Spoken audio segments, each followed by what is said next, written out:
Hello, everybody. Welcome to a special presentation here at Motor C Metrics and Tiger Mining Reports TigersMLReport.com. Jack says hi. Alec. Oh, that's my wife. Okay. That's Hello, my Mrs. wife, my kid. Just because like we had a woman in here and I just was startled by that because we never had that. That's Exactly. all right.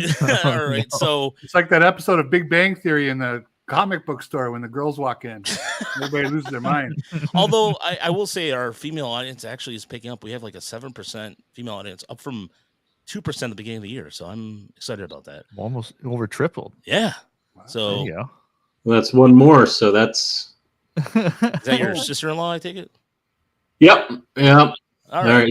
I'm All right. So this is a little different for us. So a couple years ago I started a Discord, based off people that are in. It was one of those things where, I wanted to get a Tigers community out there. Hello, Bruce. And I knew some people that were kind of tired of Twitter, X, or whatever you want to call it. So I started based off an idea I saw on Prospects Live. Prospects Live has a really good Discord. And so if anybody's not familiar with Discord, it's just pretty much a chatting app. In other words, gentlemen, is the best way I can describe it. It's just a social media like group, like a big group chat. You can talk to everybody. Yeah. So along those lines, Steve and Charlie were some of my most active users in the chat, and the chat's not close to 300 people now. I think it's like 267 or something like that last I checked. So I wanted to get people from the Discord because we have some really good baseball minds in there. I got a chance to meet Charlie this year at South Bend with Chris, and excuse me. It was a good time. It was a very good time. Yeah. Again, love that tavern we went to, the Irish bar. Fiddlers. Yeah, that's a good Fiddlers place. was awesome. Great music. Good evening, Tyler, to you as well. And so, anyways, I wanted to get people from Discord because there's some really good baseball takes and they're good baseball minds in there. Sometimes it's funny because Ghost Mav, aka Steve, sometimes I like his passion. I got to meet him a couple times and we've hung out a couple times at games. So I just get bored. I'm also a Twitter hack. So oh, Tyler, thank you very much. My birthday is next Thursday. So next Thursday I will be some age that no one should know about. Anyway, but thank you, Tyler. Appreciate that. But anyway, so the idea of the Discord chat is to get people in here and give a voice. And I knew these guys could talk baseball. And so there's a lot that happened this season. There's been a lot of just storylines. And so welcome aboard, guys. And hopefully we could do this again sometime soon because I think this is going to be a really good thing going forward. Well, thanks for having us. Yeah, thanks for having us, for sure. All right. So Blood Right here with $5 already. Thank you. Take a guess. Oops. Wait. He's the man. So I have my Mad Dog Russo. What's up? Exquisite. Thank you for that. Blood Right. Blood Right is I used to think that Blood Right was Scott Harris for some strange reason. Like just no. But anyway. So the first question I wanted to ask. So one of the things I wanted to ask you guys is what got you into Detroit Tigers baseball, and what was your earliest memory? I'll start with you, Charles, because I know we talked about this a little bit in South Bend, but I'm interested because, yeah, you're in a different state. You have math, you have quantum physics or whatever you have going on, back there. So why did Detroit Tigers, out of curiosity? Well, my dad is from Michigan. Grew up in Coldwater, went to Michigan State, and of course, grew up with the Tigers. Was 68 was a big part of his childhood. And he made that me and my brother's problem. But as far as let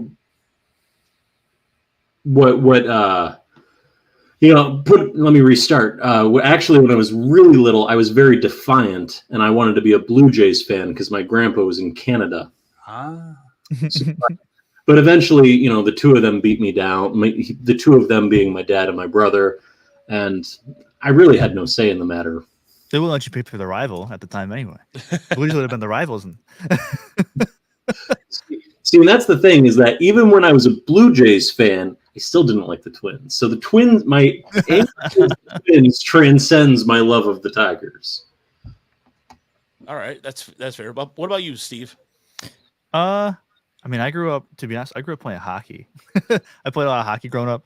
But when I was a kid too, my great uncle and my dad went to the '68 World Series, all that stuff too. And my great uncle and my dad took me to a game. I remember being a kid, and that's when they used to give away the full size bats, the whole bats for bat day, and that was just the coolest thing as a kid, getting a full size bat. But that in like 2005, 2006, like just ended up falling in love with baseball again, and it just ended up being just, I mean, that whole season was amazing. And we've had season tickets ever since. I've been going to games for many, many years now. Yeah, All the time. Steve, you bring up the full-size bats. I do remember as a kid going to Old Tiger Stadium and getting a Bobby Higginson full-size bat. Yeah. I think that's one of the ones I have. I can't remember. I have two of them from back in the day, and then I have the last one they did, which was like a Pudge one, I think, which was like 2008 or 9. I think was the last time they ever did it. Yeah, but it was some of the coolest stuff. They would give away the full, because they only do the mini bats now. They want to give people the weapons anymore. Exactly. Things get so out of control now in the stands. I think full size bats would be a riot waiting to happen. It's just crazy they used to give out the full size bats to begin with. Literally just full size wooden bats. Well, in that part of town. I was going to say I can attest. 1982. I got one from Milwaukee County Stadium when the Tigers were there because we used to go to Milwaukee because it was much closer. Okay. And mine was a Ben Ogilvy. Oh, nice. That's a good one. Yeah. She wants to know, was that our wedding's DJ's brother? Yes. Cousin. So Bobby Higginson's cousin was the DJ for our wedding. Nice. Awesome. It was the most random thing too, because it's not like we went out of town to find him. He was here locally, Jamie Higginson, and we were talking about it, and like it came. I think I was wearing a Tigers hat at one of the interviews, and my cousin played for this. No. No, it's just I know that he frequent the strip club, so I wonder if his cousin Jamie helped him get some tips on how to choose the right songs there. But allegedly, of course. That explains why the dancing segment got a little intense. Okay. So one of the things that I want to kick off this little roundtable, if you will, is your overall impressions of the 2023 Detroit Tiger season. So we had a few days, Tuesday we did a show. And we're more focused on Scott Harris's comments.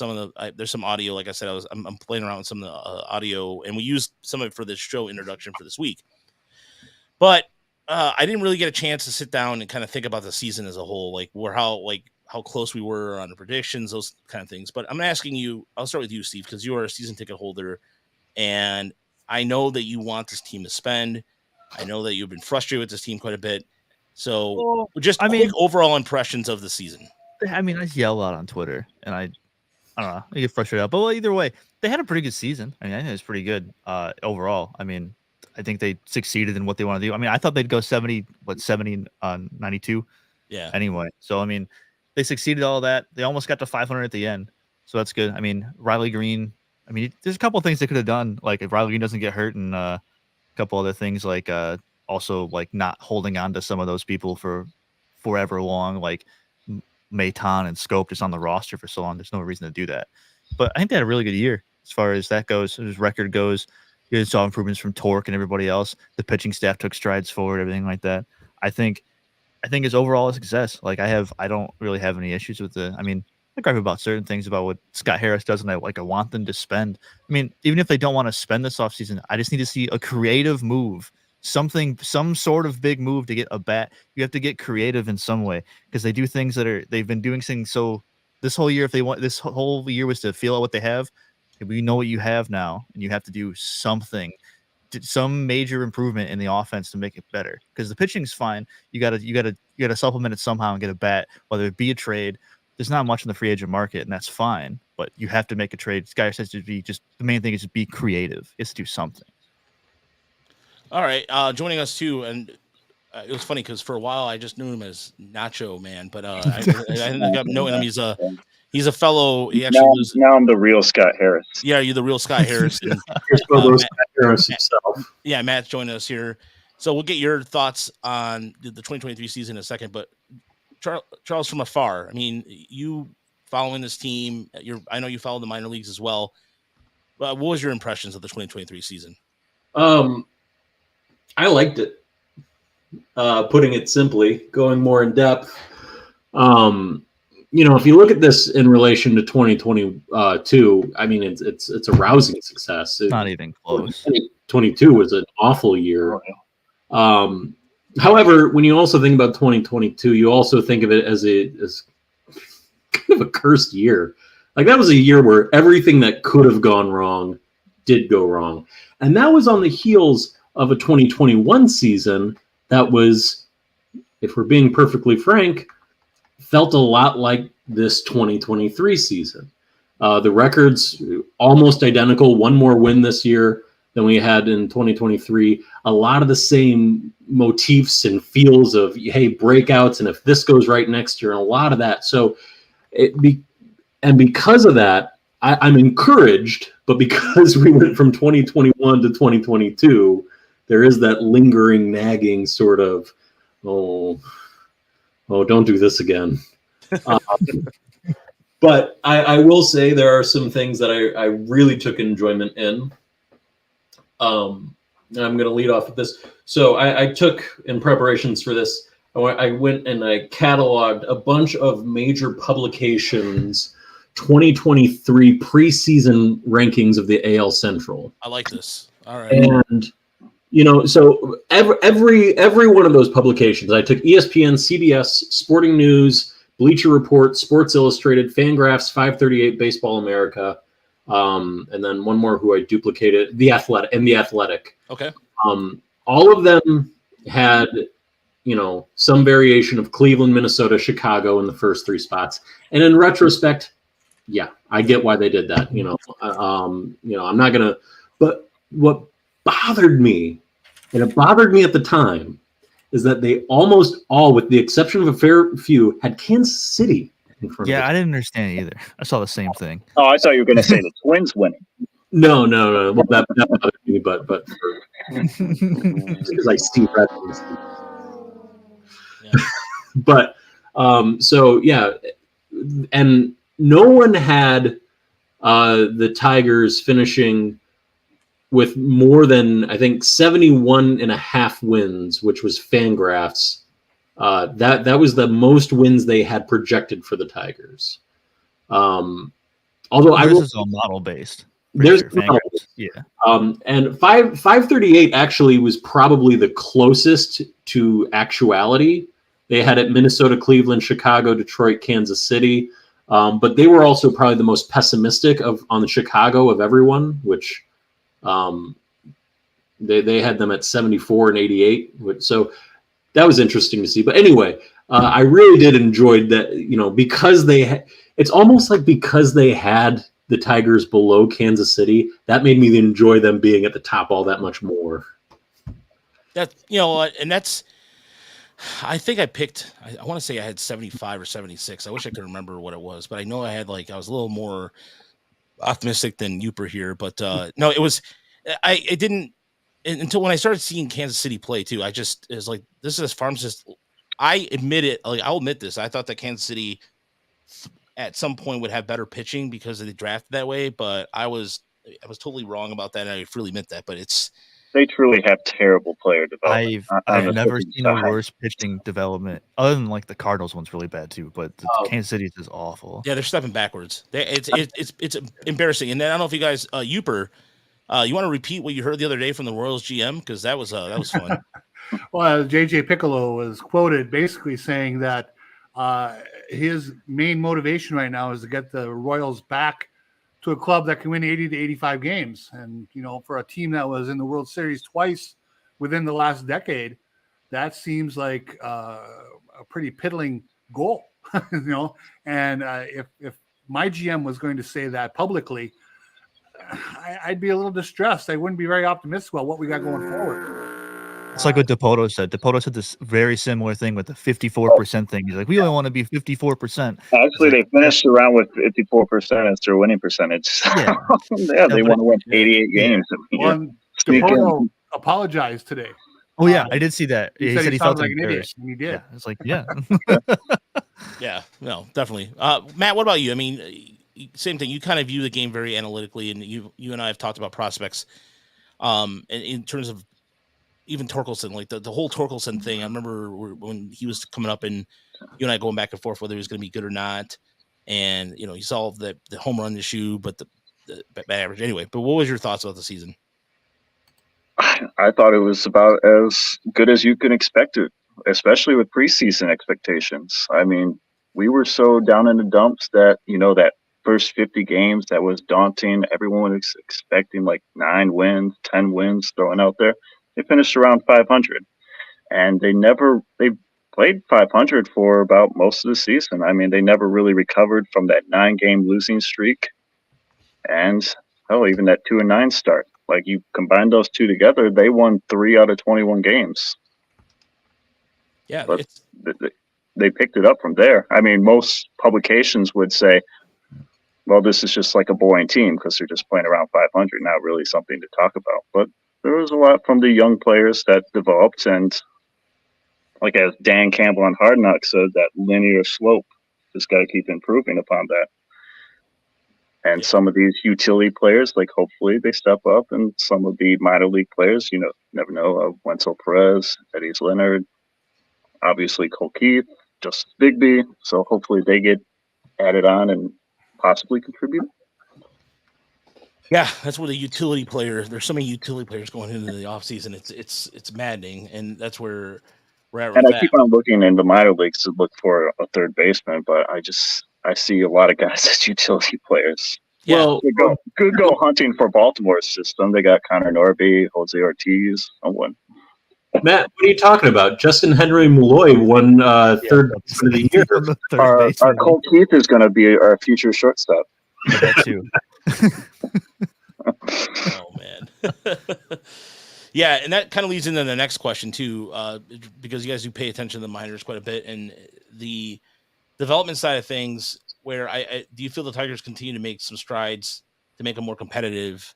Or I put 2023 in the outline, but it was 2024, and this is where like I'll start with you on this because, I think pitching wise, the Tigers now have a machine, and I thought I would never in my life would sit here and say that the Detroit Tigers are developing pitching are really good at developing pitching. I thought I'd never say those words because I've never seen it. Like we talk about those early 2010 teams; those are guys are already good.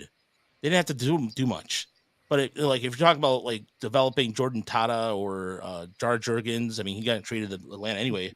The Tigers did not, or what was another one? Figueroa, or was it Alfredo Figaro? Yeah, Figaro. Yeah, that's another one. The Tigers were never good at developing their own pitching. Just weren't really good at developing anybody. Yeah, for that matter. That's a fact. I think that in terms of pitching, where we're going, they're certainly off to a good start. And again, Chris Fetter's been there for 3 years. We've seen some of the positives, far more positives than negatives. They actually had 15 shutouts this year, which I don't know when the last time they did that was, probably 2013, 2012, somewhere in there. I like most of the development. I'm not sold, like Sawyer Gibson Long, we saw 20-something innings. Okay, we got to see a lot more. Reese Olson, can he do that again? There's just a lot of people who need to come back and put their stamp on the progress that they made this year and put their stamp on it that it was real and they can do it again. But, when you look in the minors, you look at what Jackson Jobe did this year. They certainly got him rehabbed and they got him ready to go. He's looking, at his age, looking so much better than even the year before. Yeah, there's a lot of positives. I'm not, again, do they need to add a fair amount of pitching? Yes, I think so. I don't think you can count on what they had and say, oh, we're good to go.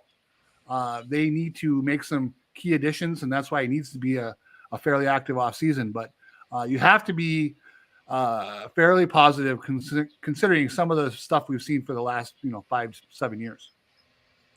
All right, what about you, Charles? Well, I think it's been a massive improvement. I think the job that Ryan Garco and Gabe Rebus and et al. Have done has been phenomenal. It used to be that when we called someone up from the minor league system, it really only felt they were going to be successful if they were one of those guys who weren't going to fail regardless of who was developing them. A Riley Green, a Spencer Torkelson, a Tarek Skubal, Hey, Justin Verlander. Verlander. That work ethic, that like nasty competitive. Exactly. But those were the guys who would succeed in the system, were guys who were just going to succeed.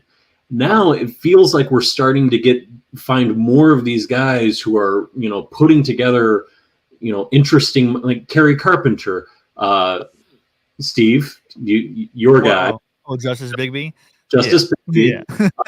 Sawyer gets some love. Reese Olson are both guys who, most publications had them as middling prospects. Parker Meadows, I know he was a second overall pick, but I mean, he was a Tigers second overall pick. So these guys are starting to become less, hey, you're super talented and there's no way you can fail, and more guys who we've actually developed something out of you and made you into a guy who could possibly be a successful major league player. And I think that is absolutely a sign of progress compared to where we were.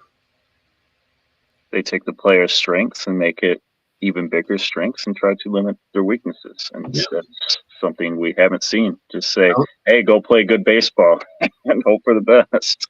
I don't know what they're going to do about this Jace Young guy, though. I mean, he seems lost. Yeah, he's awful. That Ford guy. I wish Chris Brown was somewhere nearby and was hear that. No, the running joke, by the way, in our Discord was that a lot of people don't. We put Jace. The more we put him down, the better he got. You keep bullying him. Yeah, we bullied him. We Exactly. would just bully Jace Young, and every time everybody would bash him, he would just go off. Yeah, it started out as like Chris thinking he is nothing more than Christian Stewart, along those lines, Cody Clemens, and then he hit like 2 home runs that same game. So we're like, know what? If we're going to put him down, then he's going to perform. So. And Chris has said, like, I feel like I'm going to regret those words, and he was correct. I mean, I wasn't that I wasn't going to be a bully about it. I thought it just needed time. Yeah, but no. In terms of Matt, there's one thing too about the system that I wanted to. I asked all you guys about this. The emergence of Justice Bigby, the numbers are real. You look at I looked at some of the advanced data. Thanks to Jerry, our data wizard over at Tiger Mining Report. He puts up together these really good weekly reports that we have. And some of the data, even the batted ball data, he's hitting above average in hard hit contact, in above the International League average. Excuse me. And when I was talking to Greg, the voice of the Erie Seawolves, same thing. Always hitting the ball really hard. Now, Harris made an interesting comment at the press conference where he said that that's why, with Spencer being here for a while, we had to look at other positions to put Bigby at. Do you think? I mean, he's in the Arizona Fall League. Do you think he has a chance to grab a corner spot in the outfield in 2024, heading into spring training? I think so, but it depends on if you're going to have to move. They have to move some of the left-handed bats they have. They have too many. I mean, Riley probably starts at DH. Yep, possibly. 100%. So Parker stays in center. Then you got 2 outfield spots. I could definitely see it happen. Carey, and then you have Carey and Matt. Carey's going to be in the lineup, and then Matt Verling is kind of. Hey, he's going to be our starting third baseman. He might be. So also this begs the question: Do we truly think Austin Meadows' time in Detroit is up? Yeah. Yeah, I wish it. I wish it wasn't. It's sad, but so I guess if this season starts, or this upcoming season starts like these past 2 starts, are we gonna go through the same song and dance? Is he gonna try it? No, do they non-tender him and then sign him to a minor league deal? That would be the best thing they do, is either the minor league deal or they just non-tender him altogether. That would be the only option that they have. I mean, I guess I still see a scenario where he says, you know what, I want to try again, and it probably will end the way that it ended the last 2 years, but I could see it. And I'm all for it if he can do it. And I would imagine that if he says yes, I want to do it, they're going to probably defer to that. They'll probably defer to him doing that. They're probably not going to say no. I mean, maybe they'll say no, but I would guess that they would probably say, "Well, you're the veteran here." I mean, I don't know. Scott might say no. They might say no to that. They just because of the outfield stuff they have. They don't really have a DH spot. I don't think they want to clog up a DH spot to begin with. I think I think it's going to be a rotating door, which is better generally anyway. You're not the team's not a finished product. You can't have a DH unless you have a finished product, so you can slap somebody in there to play that spot. Having somewhere you can rotate someone in and out to play. So playing every day is good. And having just experienced the last 6 years of Miguel Cabrera as the full-time DH or set, it's kind of exciting to have that flexibility again. Oh yeah, I think that one thing with Austin Meadows, well, two things actually, because of the issues he's been having, they're going to want to at least publicly treat him as kindly as possible to nurse their way through this. I mean, that goes without saying, and they should. So we'll see how that goes. But the other thing to keep in mind, it's always easier for a front office to move on from a player they weren't involved with acquiring, right? So that was an Alavila move. So it's much easier for Scott Harris to find a way to wiggle out of that and move on to something else. Mm-hmm. Yeah, and that's where there's one thing about the product or the Tigers, the new phrase that we're hearing. They went down the player development camp. This is basically it was like your last shot and you're gone. Saw a lot of like product or prod guys. Wow, or guys like Eric De La Rosa, Yaya Shadoof. Gage Workman was fist close until he switched to exclusively batting left-handed. So I think you're right. There's even in the press conference, like when he was asked about that, it's like, well, we'll cross that bridge when we get to it. And it just didn't seem like they haven't really heard from him. So, and I think Deadly Ninja Bees said it in the chat. He said Tiger fans are already forgotten that Austin exists, and I would agree with that. It's almost like it's just not like to be mean or anything, but it's just like it's an afterthought at this point. So then you look at who can come up eventually and replace him. Or I think what's going to happen too, and this is where I think the Tigers, and Harris talked about this, and I want you guys to take about this. I think he's going to. There's going to be a lot of minor league players, like maybe like an Andre Lipsius, for example, who I'm a big fan of, and I've been for a long time. We're going to see guys like that getting traded because they have to make the Rule 5 decisions they have to make this offseason involving, well, they have to make room for Kyler Montero. They have to make room for Elijah Alfonso. They got to. There's some tough decisions here. So this is where I think. Well, basically, I'm asking you guys this: does Harris build the team to be more competitive via trade and waiver wire again this offseason, or does he go out and get a big name? Because I don't think he gets a big name. I don't believe he gets a big name. Be a trade or the only way he gets one is the only way he gets one is trading. That's it. Not going to sign one. I think it's going to be more the same that we saw last offseason. And whether fans agree or not is one thing, but I think it'd be pretty disappointing just to trade for more spare parts. Get a name. If you're going to trade, you have pieces to get a name. You have some depth in pitching. I would trade some of it. I think it's more that Zadi approach, that Farhan. And mix and match some pieces. I don't really agree with it either, but I think he's just viewing it long term rather than fill in for this season. So I think the real season starts 2025 and then just play competitive baseball until then. All right, I can see that. What about what's it you, Charlie? I think he's going to go get Ohtani. I think he's going to get that works very well, and Machado as well. The future is now, baby. No, no. I very much agree. I think it's they brought in Scott Harris to be, and Scott Harris then brought in Jeff Greenberg, both to be guys who look for the value plays, look for the guys who can contribute more than what they're paying them for. And I think that any move we see is going to be a value move, meaning It's not going to be a huge free agent. It's not going to be someone who's going to pocket the, take the big pocketbook out, as the late Mike Ilitch liked to say. So yeah, I think it's one of those things where the irony of the situation is that as much as people wanted to get rid of Al Avila for reasons that were probably fair and justifiable, I think one of the things a lot of people didn't realize is it meant that, there's going to be a little bit of a step backwards, or a little bit of okay, well, this guy's going to want to come in and make things his own, and that means he's not going to prioritize winning out of the gate.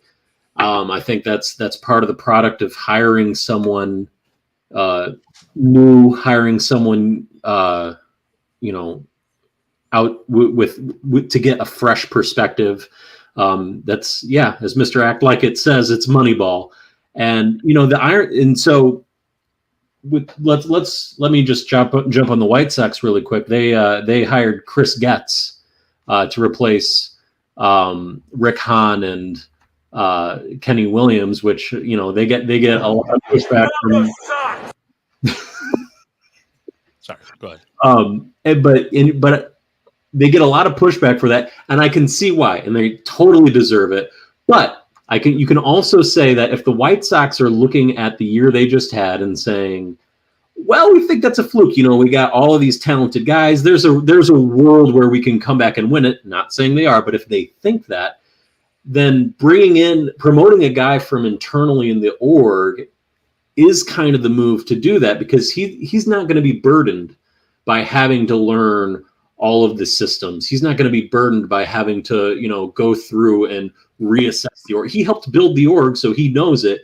He might not have done a good job, but he's in a position to gunslinger it like the Old West and make reckless moves, because in a way that's kind of exactly what happened with Al Avila. He was an org guy who got brought in, and then he went out and signed Justin Upton and Jordan Zimmerman. I think that's kind of, and to the point, like everyone's favorite GMs now, Mike Elias, or former GM Jeff Luhnow, they didn't really make huge moves a couple of seasons into. They just kind of built through the draft and player development. Yep.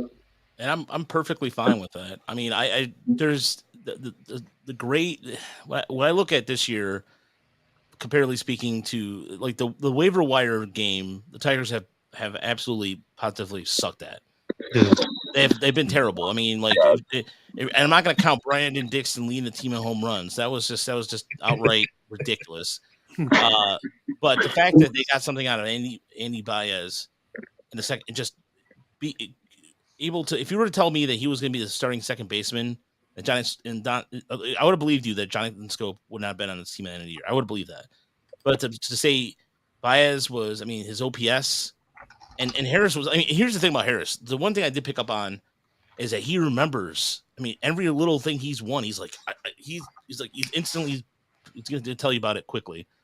Like, for example, he was trying to tell everybody, oh yeah, watch Rosario Gibson along his changeup in the dugout. McCoskey and all these guys didn't, like, who, what? And I asked him about that. But he was ready to point that out, and sure as hell, when he started throwing that change up and did all that nasty stuff, Harris is like, yeah, and that's how he is, and that's how that I picked up on. But one prospect that I don't see many people talking about, but Harris mentioned, I watched on Valley Sports. He says, keep a lookout for Brady Allen, in the same breath as Justice Bigby. Whether they have underlying data that suggests that Brady Allen should be in the same breath as Justice Bigby. I got a few names I'd like to call him. Like Brady Allen had a really good year at West Michigan, and maybe he didn't really get a lot of time in Erie. So as far as he was, Brian Pena was pissed that Brady Allen got called up to Double-A. I think Brady Allen defensively was a significant upgrade, because if they didn't have him in West Michigan, I don't know if you guys know or not, but Roberto Campos was awful in the outfield this year. awful. And yeah, Steve's like like we're talking. It was bad. Yeah, like, we're talking like Stephen Moya or pretty Stephen bad. Moya bad. He Like, looked pretty lost out there, man. yeah, it's a lot for a 19-year-old. But some of the routes he was taking the ball was just like, Some Willie He needed, Castro, he needed a map, man. yeah, It he was needed a bad. map. Yeah, he needed a map. Matt Like, Magellan. So, yeah, I remember when Chris and I were out there, and Tony Paul goes, "Oh, I heard there's a butcher out there." It's like, no. What is he makes 3 errors in that same damn game. So it's Brady Allen did a really good job defensively. He really did a outstanding job. There was a couple balls that he hit hard, and if that's the underlying data, okay, I can see that. But maybe I need more of a sample size in double A before I can draw that, because until he got here. I mean, correct me if I'm wrong, but he wasn't really, when they got him, he was putting up decent numbers, right? I mean, he wasn't. I mean, I just pull up his Fangraphs. It's pretty middle of the road stuff. Yeah. I mean, like 109 WRC plus stuff like that. The slash lines are pretty normal for A ball. to be fair, the question was under the radar Tigers that Tigers He would fans be, haven't yeah, he would be heard, under the radar, 100%. so, How old is he? 23. 20, yeah, 23, 24. Yeah. Yeah. Big B's 24, so I kind of would the same age. I put Alfonso as under the radar because, I mean, he had a really good series for Erie in the playoffs, and the defensive metrics had him second best catcher in single A. Again, whether it doesn't matter or not, whether framing because of the automated strike zone, if that's going to matter or not. I would consider him under the radar. I mean, if we're going to go in that route, but I don't know. I mean, I'm looking for the next. Are they going to put JD McLaughlin on there too? yeah, it's underrated. So Yeah. that question you could put in anybody, I guess. Yeah, no, it's. Yeah. Well, Brady Allen would be great because no one's ever compared to expectations because no one's ever heard of Brady Allen. Yeah, unless you're me or all of us, and we're talking about like when he in South Bend get South Bend. Correct me if I'm wrong. He was only one guy that was hitting for West Michigan, right? That game we watched. I remember Holton more than I remember Brady Allen. Okay. I mean, Brady Allen might have gotten a hit or two, but I just remember Holton pitching his brains out. But also, you brought up Scott Harris waiver pickups. You went Andy Ibanez before you went Tyler Holton. Was that a waiver pickup or was that just free? That was a free waiver agent. Yeah, that was a a waiver pickup. Yeah, that was a good one. There was a couple of them that are kind of like Lyle Lockhart, for example. That was really good. That's a win. That's a big win because you look at his numbers in Tulsa to his numbers in Erie, it's not even the same pitcher. And then he was walking everybody in the Dodgers system. Yeah. And then he comes here and cuts in half? Yeah. And basically what he told us is that the Dodgers, like, either you go down the development camp or you're, to work on your stuff so he talked to his agent and see if they could get a trade. And the Tigers were interested and they were able to spot something. They were showing him and they're telling him to throw a split finger. But yeah, what the Tigers did there was they saw something and recognized it and made it into a weapon. The same thing with Eddie's Leonard. I was about to say that's almost the exact same story with happened with Eddie's Lizards. Eddie's Lizards. He just got kind of bounced off that Dodgers roster. They just needed a spot when they traded for all those guys. It was like Eddie Rosario or Ahmed Rosario who they traded for, and all of them just needed that spot. So they ended up getting bounced off the roster because the Dodgers have just too many riches in terms of everything they have. So and this is where where apparently not pitching, but that's more due to injuries. I think Lance Lynn's supposed to start game 3 for them. I'm sure he'll be fine because it's the Dodgers. Yeah. and Urias has his own struggles. So. No, but this is where I think this is a positive sign going things forward because of identifying talent in other systems like that. Because the biggest takeaway from Leonard, by the way, is that he's pretty young to be in AAA, by the way, and he hit above the league average, hard hit contact. Same thing with, I believe it was ISO numbers were really good in a short period of time. Now, shortstop wise, what's up? Oh well, and when they pulled him when they got him from the Dodgers, he hadn't even played in AAA yet. That was what I found interesting. He was in AA and he was middling, if even that, at AA. And then once again, the Tigers grab him, put him immediately in AAA, and he starts having incredible success. So Was he repeating AAA from 2022? Or I mean AA? No, he had never played AA before that. Yeah. No. Oh, Yeah. So right. his ISO jumped in AAA from what it was at Tulsa. And here's the thing. Here's the kicker. Where the Dodgers play the Southern League, Tulsa, that's a that's a hitters friendly league. I mean, that's like paradise. Yeah. There's the prospect for the Brewers, the 19-year-old Jackson or Churio. Yeah, Churio. Thank you. Yeah. That guy was hitting almost 400 in that league. I mean, that was just how ridiculous some of those numbers are. But no, I think that's where the Tigers are. If the Tigers are going to do, if there's one thing they have noticed this year is that getting those little getting the most out of their talent. Even a guy like Ben Malgeri, who, granted, his offense might not be consistent, but is he a guy who'll play a fourth outfield someday? I don't know. It's more intriguing to me. I'm not saying he'll probably end up being like Jacob Robson or something to that effect, but Trevor Huth would say yes.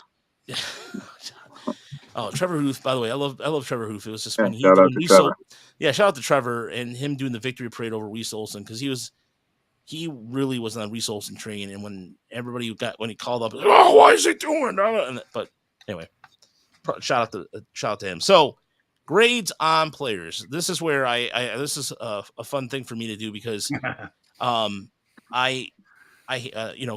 growing up, I went to a Catholic school, so I didn't get an F. I got a U. It was a D and then a U. So it was like, what? So grades, we're gonna go through simply A through D, or incomplete. So I'm gonna go and name players off the roster, and we're gonna go from Steve all the way down to Charlie. So we'll start with, let's see here. I might even sprinkle in a minor league player too, just to throw you guys off. But just a simple, quick grade and why. Jake Rogers. I think that's A+. That's a great season for him. A whole bunch of great defense, and he hit 20 homers. I mean, the contact's not there, but you don't really need it from the catcher spot. He steals strikes. He handles the pitching staff exactly the way you want it to. All the young stuff. I like Jake Rogers a lot. I've always been a big fan of the way he handles the defense. But I don't think he had a great mustache. And the mustache. Rest in by the peace. way, speaking of great official here, by the way, it was good to meet Sean over the weekend. We got a chance to meet Sean down at Comerica Park, and he has a great beard. So, Sean, thank you for the $5. Sean was great. Sean, it was a pleasure meeting you. Sean. Yeah, Sean's good people. But I think Jake Rogers had as good a season as anybody could have expected out of that guy. He hit, I mean, like I said, the contact's not there, but I don't care. He can slug. A catcher that hits you 20 homers and can start 2/3 of the games, and you're happy with everything behind the dish, fine with me. I don't think he's a problem at all. But what about the catcher ERA? Oh.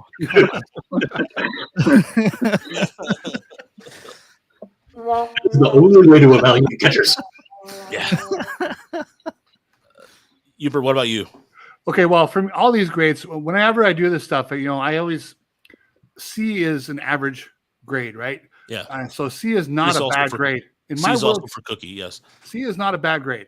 So for me, Jake Rogers, I did like that he seemed to get rid of some of the uppercut to his swing that he had early in the season. He tried to level things out, and I think he saw some progress from that. I think he's good behind the plate. Is he long-term going to be the catcher for this team when they're contending? Not sure. I give him B-. Well, all right. Matt? Yeah, I'll give it an A-. All right. So, I mean, basically all the points that Steve mentioned. Like, he slugs. He calls a good game.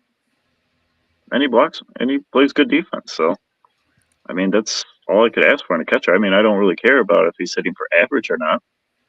I mean, he's making good hard contact and hitting the ball out. So that's pretty much all I can ask for. By the way, Sean thinks that we need a best nickname award for the Discord. Rake Rogers is up there. Rake Jodgers. I was going Jake from Rake Farm. All right. Charlie, Jake Rogers. We started the Kerry Bonds, right? Yes. Yeah. Yes, that is trademarked to this Discord. That was when somebody asked that- Chris for a comp for him, and I kept calling him Barry Bonds. I'm going to go A- as well. When I'm thinking of these grades, I'm thinking of them relative to my expectations. With as Yoop said, with C being that's exactly what I expected. That no more, no less. So if C is exactly what I expected, he went out and delivered above and beyond that. He provided the brilliant defense we have come to expect out of him, especially in this era that is even more challenging for catchers than it used to be. But he then also provided offense that you don't really see out of catchers. You don't see those home runs. You don't. I mean, he walks enough where he doesn't need to. 7.7% walk rate. Can pad the OBP a little bit to make it. I mean, he was ultimately a league average hitter. To get that out of a plus defensive catcher, that's a win. So A-. Obviously, he could have been better, but that's just me being picky. Also, he's a great clubhouse guy. Mustache. Fun. Mustache. Yeah. I see him on all the post games. He seems great. Would love to see like the post game celebration with them in the playoffs. Oh yeah, he's really cool in the locker room too. He's a really just like very approachable, always down to talk. And before Eric Haas got cut, it was the same way with him. Both those guys were. All right, let's move on. Lightning round to Spencer Torkelson. Steve, I think that's like a solid like BB plus. Okay, just because of the struggles at the beginning of the season that he had, but he finished so strong in those last 2 months. Really turned on that actually he showed 40 home run power, which he's supposed to have. And I think I'll probably go with a solid B for him because of those first 2-3 months, man, everybody was dogging him for a lot of stuff. I mean, for a decent reason, but the underlying metrics always showed that he would flip it around eventually. The batted ball luck was crazy with him, but yeah, I'd go with B. Uper. I think obviously, the slow start was troubling at times. He came out of it. I've always been a believer. To me, the whole season was down to him, what him and Green could become, where this franchise is going to go. So he finished strong. We'll give him a B. I hesitate to go that high, but he certainly showed enough where I think the next couple of years are really the proof will be there that he's a long-term solution. All right, Matt. B-. B-. I mean, the last 2 months were great. June on, he batted, I think, a 113, 115 WRC plus. Obviously, I would like to see it a little higher, around 125 or so, especially with the defense being as bad as was. I don't think he's as bad defensively as he showed this year, but yeah, with the type of defense he showed this year, I would love to see the offense be a little bit more consistent and better throughout. But yeah, it was solid. Mr. Act Like It agrees with you on that. Sir. I like that. All right, Charlie. C. All right, gets a C for the reasons I said earlier. He did exactly what I expected him to do. Okay. No less. This has nothing to do with what I think he could be. I think he could be a lot more. This has nothing to do with the future, but based on what he did, exactly what I expected.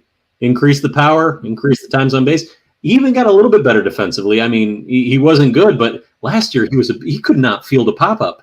He's still not great on fielding pop-ups, but he's better. It was still a rough go, but he got better as the season went along. So. It was still bad, but it was better. It would be cool to get him a third baseman and hit him in the chest with the ball. No, we can sign Reese Hoskins and move Spencer. Try to fill out Albiel's dream of him being a third baseman. Yeah. Continue the draft promise. So we'll give Cabrera the MVP, and we'll put him at short, his original position. I do like. By the way, I do like Richard's comment. He says, "You guys are tough recruiters." He's 23 years old, B plus. Okay. And Sean here with the screen. Torque thought was who he thought he was, and I'm sure if Chris Brown was here, Chris Brown would probably give him a C. Probably. I look. Bottom line is, I'm not. You know what? I'm not doing the grades because I can't. I'm just a journalist or whatever you want to call me. So I'm moving on to incompletes to everybody. So. Yeah, incompletes. Like it's he could have hit better for average. Okay, that's where I'm at with him on that. Andy Ibanez. Andy Ibanez. Yeah, I mean, I think that's. I mean, he's probably also a B because I thought he was terrible when he first came. I hate his approach at the plate. The approach at the plate always would frustrate me the way because he takes some of the biggest hacks you'd ever see when he walks up to that dish. No, it is weird to me that he has as much success as he does because he steps in the bucket a lot. Oh yeah. That man walks up like he's gonna hit a 6-run homer every time, and it's like Jesus, man. Yeah, him and Luis Santana both. Like, down here, but yeah. But his numbers turned out really good. The metrics are pretty good. I think he's probably a B. Like, I don't really care if he's on the roster next year or not. Like, I'm cool if they move on or they keep him. It's either way. But like, for what he was and what I thought he was going to be, way better than what I thought he was going to be. So I'll probably go with B. All right. Uper. Didn't he have like an 0 for 38 or somewhere in there? Yeah, it was rough. When you factor that into where his numbers ended up, not bad. Yeah. I like the guy. I like the fact that he's pretty reliable at several positions. He hit better down the stretch than I thought he was capable of. And now he is 30, so he's at that age where when you're a marginal journeyman type guy, you lose anything in terms of bat speed, your future is not bright. And Eric Haas will tell you all about that. So, but he did more than I expected, especially in the second half. So he's a strong C+. And if he's back next year, I like him more than McKinstry. All right. Matt? Yeah, he was a lot better than I expected. B-, B. Okay. About that. And, I mean, he had a few of those Javi Baez, like focus, concentration mistakes, whether it was base running or defense. But, I mean, his expected stats were much better than his actual stats. And, yeah, he performed. Played a solid second base. Don't put him at left or right field, AJ, like you did earlier this year. But yeah, Baez did have more home runs than Javi Baez did. Charles. Well, Matt, you can't know not to put him in left field unless you put him in left field. Holy shit! Oh, sorry. Put Torque in center. Put Torque in center. We don't know if he can play there or not. He played center at Arizona State. I watched him do that. Oh man, that'd be an adventure. It was like they were like up by like 10 runs, and they said, Raj, can you play the Benny Hill music for me? Do you got that? Yeah, I got that ready. I got it queued up. All right. Hey, we had Harold playing center a few years ago. So. God, did Colorado try? I thought Colorado tried him out in center, and that just seems rude to do. That's a really big center field to put him in. Scalding at you, like. Let's see. That seems mean to do. Anyway, I'm going A- on Andy Ibanez. Ooh, I like it. Has nothing to do with how I think he'll do in the future at all. I think this is probably the high water mark for him. But also, I had zero expectations for him. I thought he was going to be first cut. Like anytime an issue was coming up, like we had to get rid of Andy Ibanez. What are we doing? Yeah. I mean, and he ended up being our fourth most valuable position player. He ended up being one of our 5 position players who was an above average hitter, or 4 if you only look at qualified hitters. And that's even assuming, and I think even less than that. I think we've had even at one point he was a 2-WAR player too. But I mean, he was solid defensively at second base. He was a productive hitter. And this is a guy who I had no expectations for. This is a journeyman we picked up from Texas. So considering how bottom of the barrel, how abysmally low my expectations were, they were A-. I couldn't reasonably ask that much more out of him. Yeah, like when he was initially called up, we're like, okay, he's going to be here for a week or two, then he's going to go back down. Yeah. Just for the injury, and he just kind of performed and stuck around for the rest of the year. Well, just the fact that they let him survive that over 38 or whatever the number was, and they kept him around was pretty stunning. I mean, there are a lot of people calling for him to be gone. You know, his numbers in Toledo, though, like his advanced numbers showed that there was a reason why they want him out there. But by the way, Todd put in that Baez is like a carbuncle that you can't get rid of, and I had to look that up because I had no idea what the hell that was. And it's a type of staph infection that appears as a collection of boils or infected bumps. They're often swollen, red, and painful. Ooh. I mean, I think some people would describe that as the Victor Reyes experience. People didn't. People hated Victor Reyes more than I think they should. Yeah. Victor Reyes got such a bad rap, man. He was fine for a Rule 5 pick. I thought it was fine, but yeah. All right. He was perfectly cromulent, but my issue with him was that how can you be built like this Leviathan god and be He's a linebacker, and he's just like slapping. But he also ran like Frankenstein. Like, yeah. Just like, when he ran for balls, he'd throw his hands out, and I always thought he never knew where the ball was at. He's a funny player to watch. So I like that. I miss watching him run in the outfield because it was almost like it's a guy from Chappelle Show. Like, he should never play in Oakland Coliseum again. Well, you can't anymore. But was it? Was the game? That was the game last year, right? Where he got lost in the sun a couple times. Yeah. I just like whenever he did anything good, you could say he is victorious. We missed that. Victorious definitely gets an F. Can't spell victory without Victor. Yeah. All right. Let's lightning round. 30 seconds on Javi Baez. Go. I mean, like an F, man, is bad. It sucked. He had a really bad year. I mean, you can't enough. I mean, there's just no other options for shortstop. So I can't.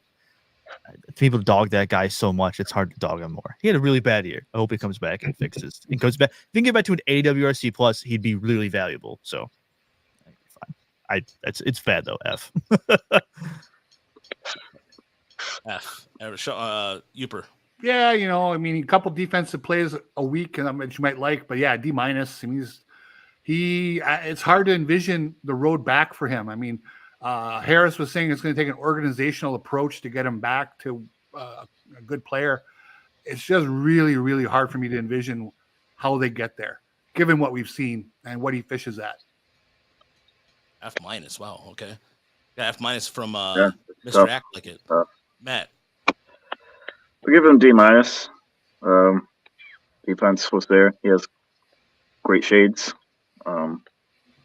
I don't know what to say positive. It's hard. He has good tattoos. I don't know. He's fun when he's hot. Like when he's hot, he's super fun to watch play baseball. But other than that was a great 3 days. I was hoping that the feet pick that he liked the feet pick on Twitter was real. So he had that week where he Javi likes feet and just show him some feet picks so he'll get hot. Forgot about that.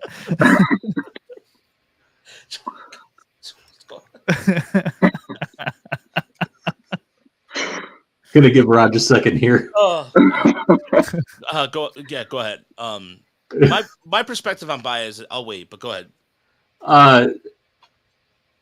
Because I like giving the crazy C. This is exactly what I expected out of Baez. Yeah. I had zero expectations for his offense. So hey, you did mention that you dogged your Chicago Cub friends when Baez was a part of there. So it is exactly what you expect. It was such a bitter moment, because everyone in my town is a Chicago Cubs fan, and they would all they all loved Javier Baez so much. And I told them time and again, when he's going to fall off hard, and he's going to fall off fast, and you're not even going to know it hit you. And any GM who gives him $100 million contract is an idiot. I was in the same boat, man. I think we all were. We were looking for the Correa or Seager. No, and I wanted Discord, we were like Seager's Story, anybody. It was always in the top 4. Yeah. I have been fine too. I have had to eat those words time and time again. Yeah, this is about what I expected from Javier Baez. Yeah, look, and here's the thing. Before we move on, if I had to give him a grade, I would give him a C, or like I know people are going to say, "Well, what's wrong with you?" Seeing the fact that he went up and owned it, he owned it to the press, and there's a lot of people on Twitter, and rightfully so, they give him a hard time all the time. But he's told Hinch like he can't see the ball well out there, but he's not making excuses. He said, "Look, he's had a lot of his grandfather dying. I mean, I think he's doing a lot of other things." They said he wasn't healthy too, right? Towards down the stretch, something was going on. I don't know what. I don't know. He What wasn't 100%, so they were trying to weed I don't him. know. They never said what it was though. What did they ever say what it was? No. Okay. I was just curious. Oh no. It was never talked about, but. That's why I gotta respect the guy who does not make excuses. Anybody he could have gone out there and avoided everybody, but he went and talked to the media, and to me, that's just okay. I have a little bit of a different opinion about him defensively. It's sometimes you were like, "Wow, that's a really good play." Sometimes you're like, "What the," but and no doubt he's working hard behind the scenes to correct some of these issues. You said that, man. I didn't believe you. I didn't believe you the way you said that. You were just like you were smiling the whole time, like wasn't on issues. Trying to cater to the Twitter fans. So, but maybe he has more time and work with that organizational effort, as Scott Harris said, to try and correct and make these minor tweaks to hopefully perform better. I mean, we don't need Javi to bat 270, 280 in his best years with Chicago when he was hitting 25, 30 home runs. We just need Javi to bat 240 with some 20 home runs and maybe like a 90 WRC plus with the defense that he showed this year. I think that would be. Oh, so go ahead. I was just wanted to say before Mr. Ack leaves out here, thank you for the $9.99. I appreciate that. Oh yeah, exquisite. Very nice. Off the Frickers building. Thank you, sir. Yeah, thank you. Okay. I will say this about Baez before we move on. When he got bumped lower and lower in the batting order, I mean, I thought that was going to be a big deal, and you never heard him say one word about that. Yeah. Which, to Raj, to your point, that's him more or less acknowledging, hey, I'm not doing what I'm supposed to be doing here. I mean, most times when a big name guy gets that, you hear about it. You hear about it and them complaining about it or something, but he seemingly took it in stride. The defense still being so good while he had those struggles at the plate is pretty impressive to begin with, because he didn't let it bleed into his defense, at least, because defense was still always sparkling when he throw it. Yeah, he makes some bad ones, but he'd I still think he really cares make more about awesome plays. Yeah, I think he just cares more about winning than his individual performance. So which is good.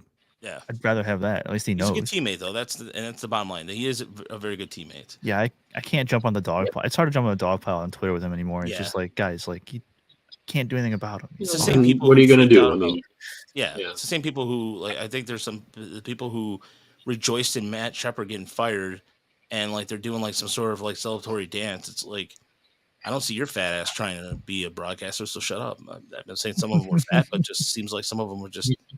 I would love to see Charles be a play-by-play guy. I think he has a chops for it. Definitely has the voice. There'd be so many puns.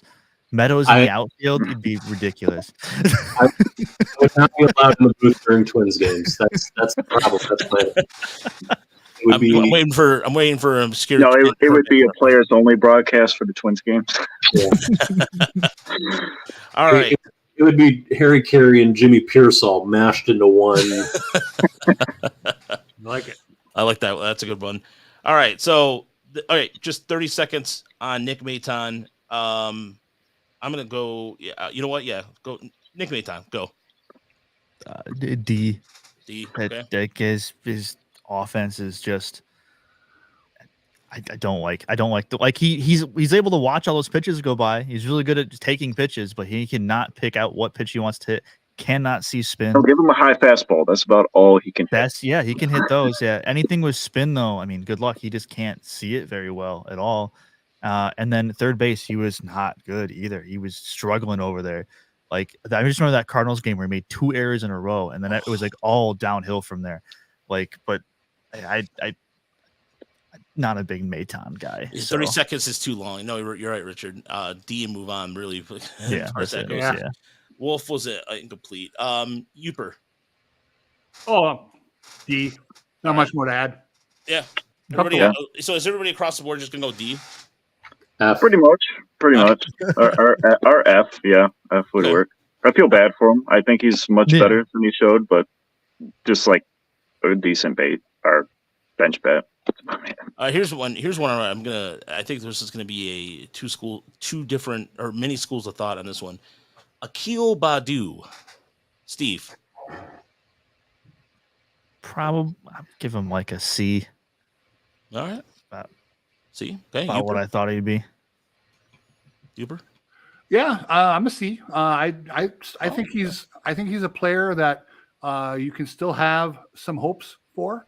Draw some walks when he does make contact. Every home run he hits, none of them are fence scrapers.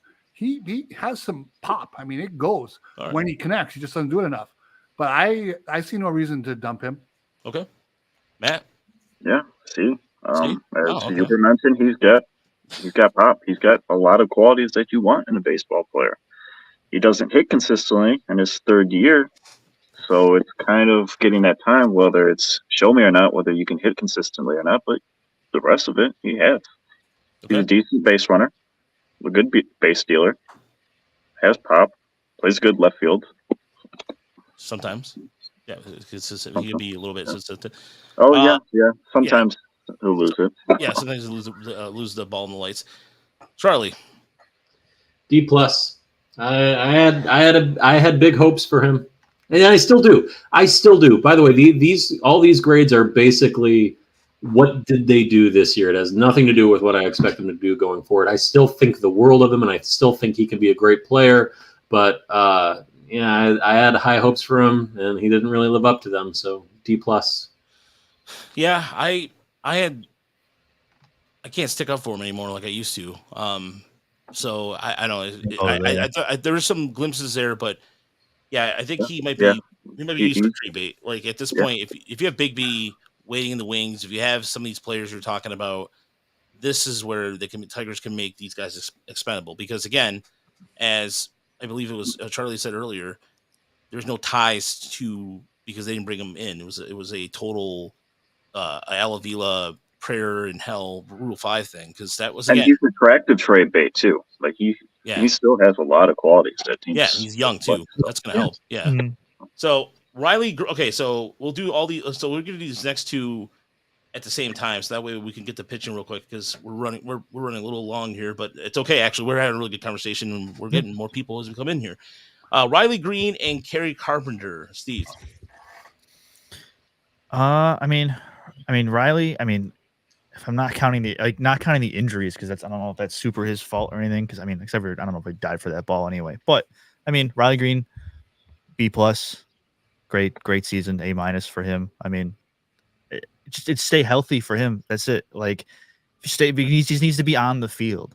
Like, if it's with the injuries, then it's like a B- type of thing. But I don't know. Like I said, I don't think it's really affect that. Like, it's kind of his thing. Him and then Kerry Carpenter, B plus. Good season, great. I mean, still it's for power, is kind of a force in the left-hand side of the lineup that they need. That's probably where I put him at. All right. Buy him a back to tank. Yeah, I like that. Sean with the I like that there. Kerry with A plus. Riley put him back in the back of tank. Yeah, that's a very good, awesome Star Wars reference. Well done, Sean. Seriously, I would. You know what, man? You definitely do one of these. Exquisite. Yeah. All right, you real quick. Riley Green is a B. It's just the availability thing. He's got to stay healthy, prove he can do it, and I'd love to see a little more power, but that's nitpicking. But give him a B. Lots to look forward to. If he stays on the field, he's going to be great. Kerry Carpenter also going B. Didn't finish strong, but he didn't like fail at the end. He was still getting on base a little. I still think there's a lot there. So yeah, give it a B and bring him back. Matt. B for Riley, B plus for Kerry. Riley just again stay on the field, show a little more consistency. He still has his droughts here and there. That ground ball And Riley. ground ball Riley, Yeah. just send him on the ground. So Riley Ground. Riley ground. All right. We're looking for more Linely Green end. But yeah, Kerry, Agreed. he shows it off. So he's Kerry Bonds. Gary Bonds, yeah, that's true. Charlie. I'm right there with Steve. I think B+ on both. I had big expectations for both of them coming into the year, and I think they, for the most part, lived up to it and then some. Wouldn't that be a C though? No, if they exceeded my Oh, expectations. they exceeded. Okay. I had big expectations and they eclipsed them. And obviously some things to nitpick with, some things to deep, as Yoop said, Carp's slow down, and he had some defensive things that, obviously an improvement defensively, but also some dumb routes, some dumb decisions back there. Once again, nitpicking stuff, so that keeps them from A territory, but B+ for both. Good seasons for them, even with high expectations. I think old BK was how Rogers get an A- if Carp can't get any better than B for leading the team in WAR. I think it's because of the second half of the season. I mean, I think Carpenter, he had hit almost border 190, 200. He struggled down the stretch, and whereas Rogers at least was consistent. You knew exactly what you're getting with Jake Rogers. Kerry Carpenter started the year strong, but I think he kind of faded a little bit. Kerry went off in July and August. Yeah. And I've said before, I'm grading all of these guys on a curve. It also has to do with position.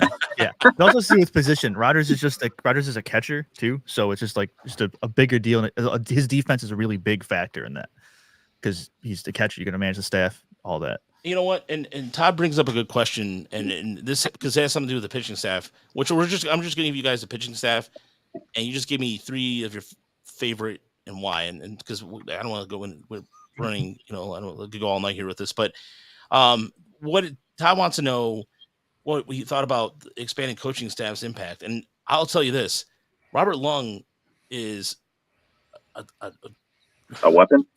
A weapon. He's a goddamn genius. Pardon me using the Lord's name in vain for everybody who listens. I apologize, but look what he did with Sawyer Gibson Long. He's like, you know what? I'm going to teach you how to throw a cutter in 3 days. They told him to start off and he learned a cutter. He learned a cutter in the middle of the season, and the adjustments he made to some of these pitchers to make them better. There were sequences where they threw nothing but a changeup, or whatever the case was. They were able, and same thing with, you got to give who's the Juan Nieves too. Juan Nieves deserves a lot of credit too. Everybody talks about cutter, but Nieves is there. If only Zach Logue learned a cutter. Oh, God. Yeah, poor. Can we call players going to Dr. Robert Lund, putting them in the Iron Lund? We should do instead of Iron Maiden. What was that big statue that every Iron Maiden show? There's what's the guy's the mascot or whatever? Isn't the Iron Maiden? No. There's some sort of how every Iron Maiden shirt you see that guy always like. Oh yeah. There's a name for the guy. Yeah, whoever the guy is. There should be one for Robert, Dr. Robert Lung. Just I don't know. Anyway, Tigers minor league report shirt. Yeah. I think more coaches is generally always pretty good. I mean, you look at any of the successful teams; they have a billion coaches. If you go look at the list. Yeah. By the way, I still Lund was here in Iowa, and I happened to work with Brody Brecht's high school coach, and Brody Brecht went to Iowa and picked up about 4 or 5 miles per hour on his fastball within the first month of working with Lund at Iowa. And just signed, he's going to go probably in the top 5 to 10 picks next year's draft. I mean, he's one of the best arms in college baseball. He can throw more strikes. Yeah, well, he does, but he's still going to get picked up there. Did Lund work with Driveline too, or no? I'm not sure. I'm not sure. Just curious. But I umpired Brody Brecht a couple of his games. I mean, the guy's a major talent, but Lund took him from a great level to an obscene level.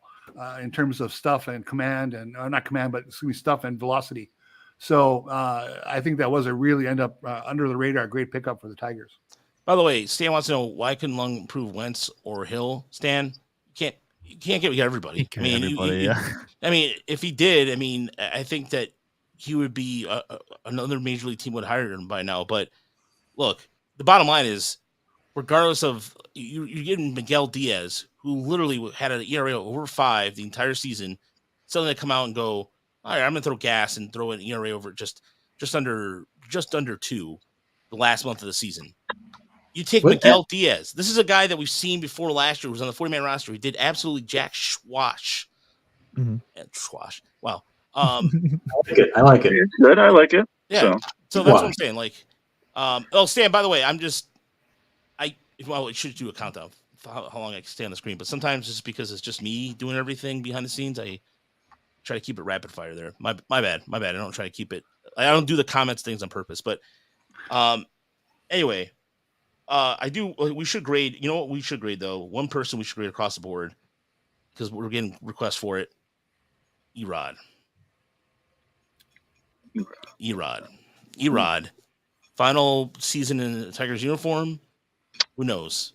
Steve, is that your personal view of the trade deadline with them? I mean, yeah, like B+. I mean, I think he had a good year. I mean, for everything he's done. I mean, I thought he was fine. Like. I don't know. Like B+ is probably where he's at. I mean, the first half of the year, I mean, he's like A+. Like you can't like that was as good as it gets for him. So, but I mean, he kind of tailed off towards the end. I know people are going to be upset for the thing he pulled the deadline or all that stuff, but I think he was fine. Yeah. Cost him a Dodgers catching prospect. So, Uper. Oh, give him a B. I thought he did a little better than I thought he would do. If he comes back, great.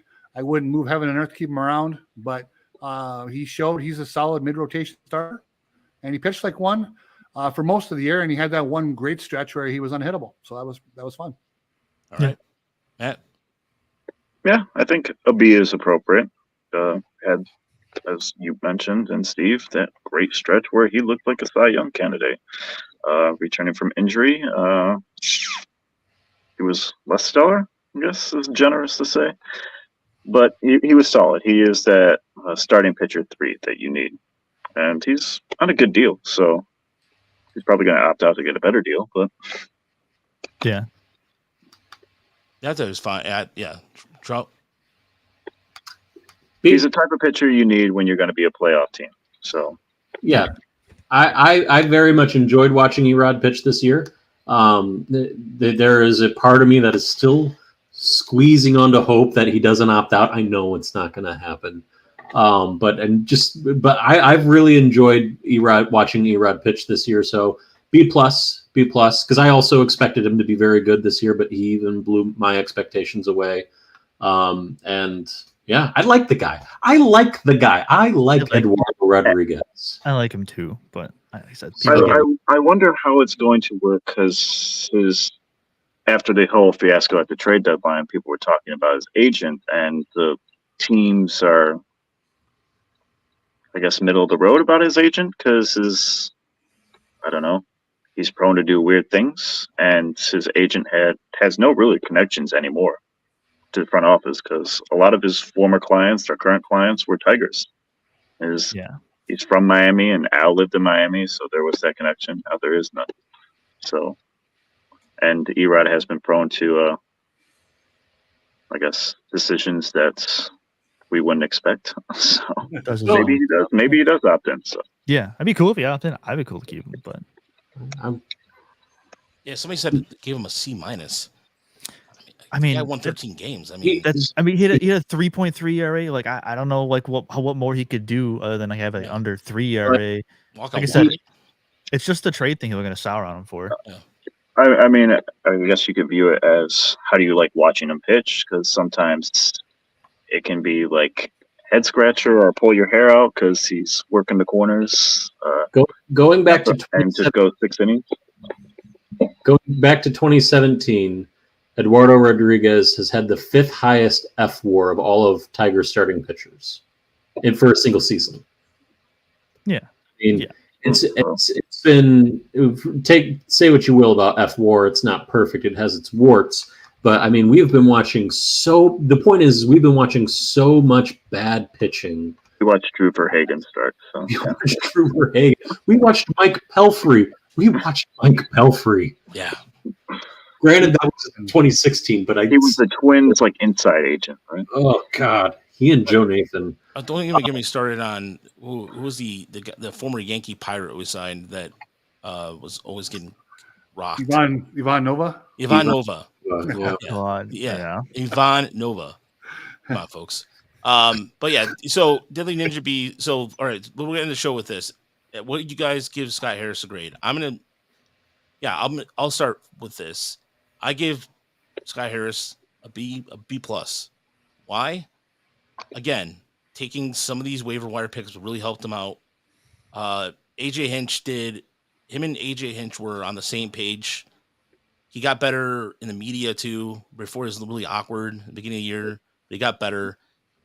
For what it's worth, I think Scott Harris has done a pretty good job, and now he's going to see more of his influence. I see more of it on the minor league side because when players are going, wow, we have actual food, or wow, we actually have these things. The Tigers have always been notoriously cheap and behind when it comes to the minor leagues. They're actually catching up what other organizations have done for years. Things that organizations do for standards are doing it now. The Tigers are doing it now. It's pretty sad. Pretty sad. So I give Scott Harris a lot of credit for that. B plus, A minus level. So anybody else?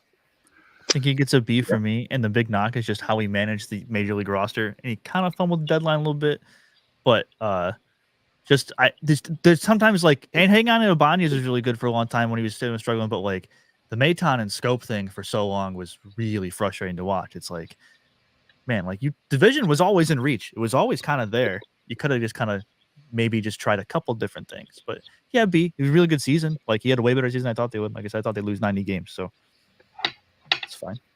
Hey, I saw people saying we would be the worst team in AL history. Now, part of that was because 2022 was such a downer. Yeah. It was in the gutters, the expectations. Oh, yeah, those things were terrible. Wow, Richard went hard tube. 2 deals not brooming Erod Clark over Langford, E minus. Wow. I love it. Wow. Yeah. Right, Richard, I salute you because at least like you're not sugarcoating it. So I can respect that. Yeah. Well, over the next 5 years, it'll be fascinating to see the Langford Clark thing play out and see how that went. Yeah, It will be one way or the other. We're gonna give Harris. Me? Yeah. C plus. They didn't really try to win this year. That never impresses me much. Shannon Swain style. They basically did nothing last off season except a couple of reliever trades. They sort of kind of botched the deadline, although again that was Erod's decision. Mm-hmm. I don't know if they could have had a secondary trade lined up in case that first one fell through. I don't know how realistic it is to say that should be done. But again, they didn't do a lot. The minor league system did improve. If you give them credit for that, then we go with C plus. If you say it was all Avila guys taking the next step, which I'm more inclined to think that him and the people he brought in had something to do with it. So I guess I'll go C plus.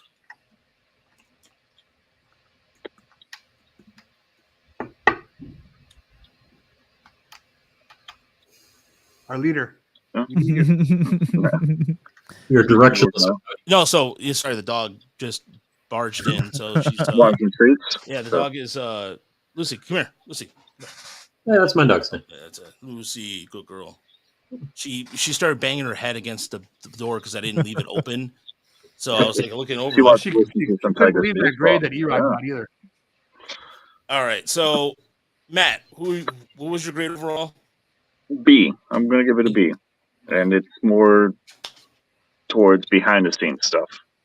Okay. So the infrastructure around the minor leagues seems to be a lot healthier. The infrastructure around the major league roster seems to be a lot healthier. Now, obviously, I would like to see him be more creative or take those, what does he call them? The risk. It doesn't seem to be in his vocabulary this year. So Yeah, Nah, with promotions or anything, he didn't want to do anything that was somewhat risky. that did drive me nuts. I'm not gonna lie.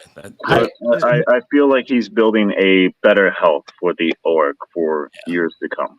And we talked about Alabila and his disconnection with player development and the analysts and the scouts. And it seems what they talked about with Scott Harris when they hired him is he's a listener. And he listens to people's problems and focus on how to solve them. And he listens to the scouts and the analysts and the players and the coaching staff, and he sort of connects them, which playoff teams do, continuous playoff teams do. Yeah. And so I'm looking forward to it. All right, Charlie, to end the night, what was your final grade on? You know, I liked a lot of the stuff he did. I loved his draft. I really loved the draft. You can say Langford all you want, but I like Max Clark a lot, and that's not just because he's an Indiana guy. It's because he's an Indiana guy. I was there with you banging the drum on Max Clark. It was until Wyatt Langford popped off. But I was Langford, you know, guy, but... I will say this. You know, when Wyatt Langford was Max Clark's age, he wasn't even in professional baseball. It's true. But no, I loved the draft. I loved the personnel hires. I've loved, you know, I think, you know, even people who I was skeptical of at first, I dug in and looked into them more. It's like, okay, that's interesting. I've liked what he's tried to do.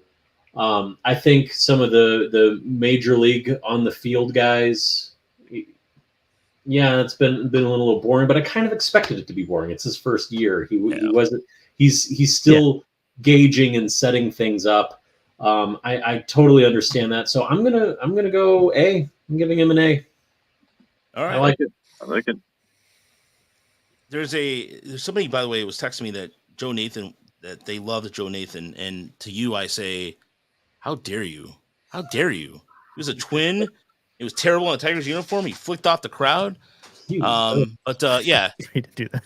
Yeah. Anyway, on that note, but thank you for everybody who participated in our YouTube chat too. We had Richard, Todd, Old BK. There's some of the Larry Love, by the way, big fan of Larry Love, Stan.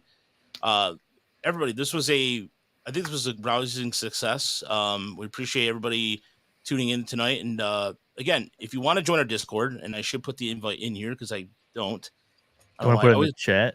Or in the chat. So I'm gonna put if you've not joined our Discord, you'll get to hang out with all these cool people. Yeah, exactly. Yeah, and it's like I said, if you're looking for somewhere where it's you're not gonna get, you know, whatchamacallit, bullied online or Twitter.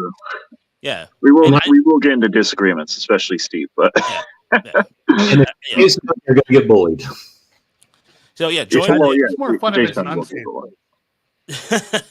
Well, there isn't. Or a twins player. Matt, were you telling me there was like another Tigers Discord that's just nothing but like trolls or? Yeah, there's one for Reddit, which is people don't use, and then Reddit. people don't use it. It's very inactive. And then there's another one that's filled with 20, 21, 22-year-olds, and it's just more memes and whatnot. So. Okay. They kind of raided our Discord once, and they were just doing the troll. Got kicked. They got raided out. There was it was an attempted raid. It was an attempted coup, if you will. And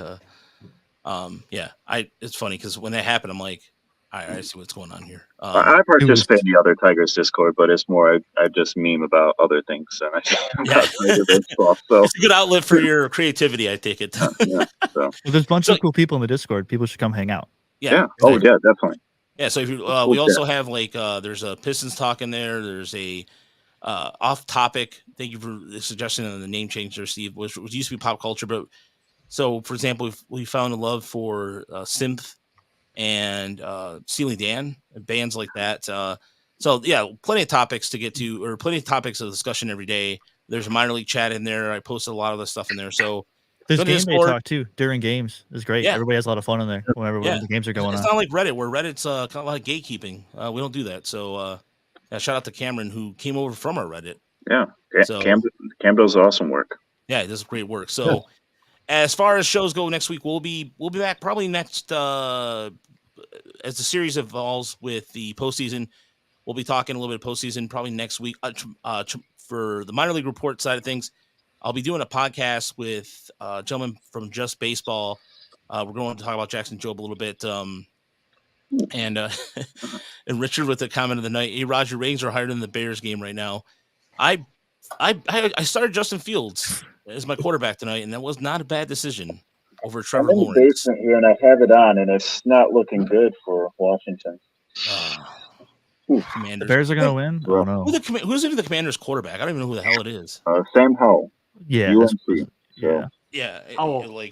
He's not great. I was gonna say, I'm like, I never heard of the guy.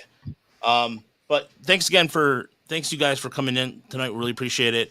Oh, thank you for having us. Oh, this was a lot of fun. Yeah, great time. And next time we'll maybe do a trivia thing next time. But we'll be back next week, same bat time, same bat channel, Thursday nights we went a little early tonight, but 8:30, 9 o'clock.